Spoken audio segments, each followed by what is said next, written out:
साहेब, हे शेतकऱ्यांच्या पोरानं केलेलं आंदोलन आहे. पहिलं आंदोलन आहे पक्षविरोधी आंदोलन. त्याच्याबद्दल या शेतकऱ्यांच्या पोराचं पहिल्यांदा अभिनंदन.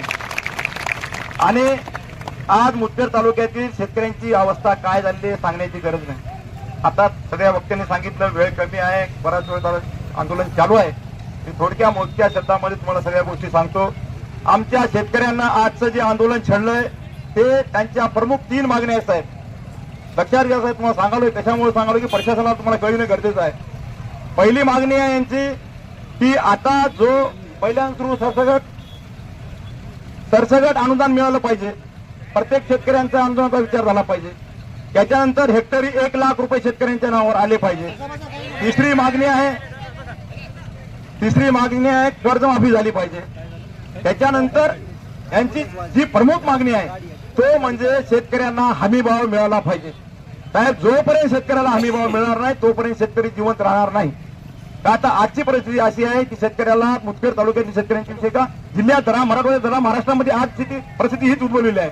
मला विनंती करायची आहे प्रशासनाकडे, या शेतकऱ्यांच्या पोरांना छेडलेल्या आंदोलनाला 3 प्रमुख मागण्या आहेत. त्या 3 प्रमुख मागण्यांचा विचार व्हावा शासनाकडे. शासनाचं लक्ष वेधण्यासाठी या सरकारने आज या ठिकाणी हे आंदोलन उभारलेलं आहे. मित्रांनो, आता सगळ्यांनी सांगितलं की आम्हाला सरसकट अनुदान द्या, सगळ्या गोष्टी करा. आज या सरकारला उद्योगपतीचं कर्ज माफ करता येतं, परंतु शेतकऱ्याचं कर्ज माफ करायला पैसा नाही.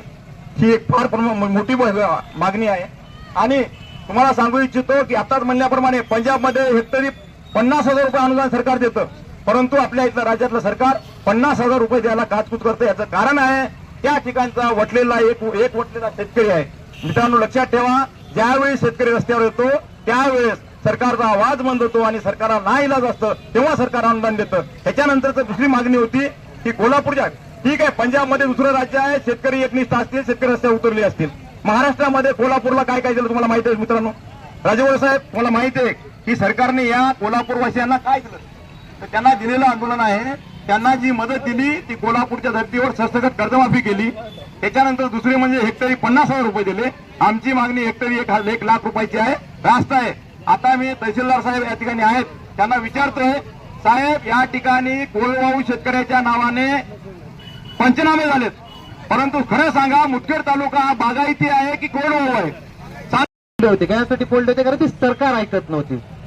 तर आपण इथेच वंशाचे भगतसिंगला मारतो, राजगुरूला मारतो, आपण महापुरुषांना मारतो, पण आम्हाला काय इथं जाऊन धिंगाणा करणं का फार मजा येत नाही? जेलमध्ये जाऊन बसणं, सरकारच्या केसेस अंगावर घेणं, आम्हाला त्रास होतो, आमच्या घरच्याला त्रास होतो.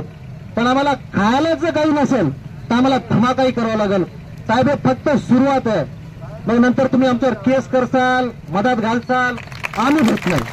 सरकार जर आम्हाला भीती घालत असेल तर आम्ही भीत नाही, भिणारे अवलादी नव्हत. कारण असे उपाशीच मरणार आहेत. एवढं जेव्हा नुकसान होतं ना, तो आम्ही असं उपाशीच मरतोय. मग त्यामुळे जेलमध्ये तुम्ही 2 टाइम तरी देसाल ही गॅरंटी आहे आम्हाला, द्यावाच लागते. ते संविधान आहे. इथं तर असं सोयाबीन गेल्यावर उपाशीच मारायची वेळ आहे. आणि 1 लाख रुपये नुकसान म्हणजे काय फार मोठा विषय नाहीये. 1 लाखापेक्षा जास्त नुकसान झाले. 1 लाखामध्ये होतेच किती? हेक्टरी आम्हाला एका वर्षात हेक्टरी जे सोयाबीन आहे ते 25 क्विंटल तरी होत गेलं की नाही? त्याचेच 1 लाख रुपये होतात. ते फक्त एका सीझनची, एका वर्षाची तुम्ही द्यायला. आमचे वावरं खरडून गेलेत.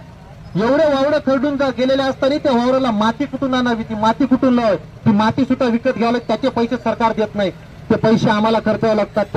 त्या मातीतलं शेण असते, शेणखत आहे, ते सुद्धा वाहून गेलेले. तर 1 लाख फार मोठा विषय नाहीये, खूप छोटा विषय. 1 लाख रुपये हेक्टरी मागतोय आम्ही, काय भीक मागत नाहीत, काही नाही. पण लक्षात ठेवा, कोणत्याही पक्षाचे असाल तुम्ही इथून उठल्यानंतर 6 पक्ष सांगतो मी, 6 तुम्ही तुमच्या नेत्यावर प्रेशर आणा. तर आपण इथं बसलो, मी म्हणत नाही की सरकारलाच द्या, तुम्ही तुमच्या पक्षातल्या सुद्धा सत्तेत असो अथवा नसो त्याला सांगा की तुम्ही विधानसभेत मुद्दे मांडा. तुम्ही मंत्र्याला सांगा, कारण मंत्र्यापर्यंत आपण पोहोचले नाही ते पोहोचतात. पण दुसरी गोष्ट, तिथं आमदार खासदार कोणत्याही पक्षात, तुम्ही पक्षावर टीका करत नाहीये, पण अजूनही करत नाही. मी पक्षांतर घेऊ शकलो असतो पण घेतला नाही आम्ही. आम्हाला शेतकऱ्यांना सांगितलं की दादा आपल्याला फार नुकसान होते, आपण अदानी अंबानीच्या सरकारला, हे जे काही उद्योगपतीचं भारतीय सरकार आहे त्याला शेतकऱ्याचा इंगा दाखवू आणि त्याला आपल्या पायावरती नमूया, एवढा विश्वास मी या ठिकाणावरती आपल्याकडनं व्यक्त करतो. आणि जर शेतकऱ्यांनी ठरवलं, एक लक्षात घ्या,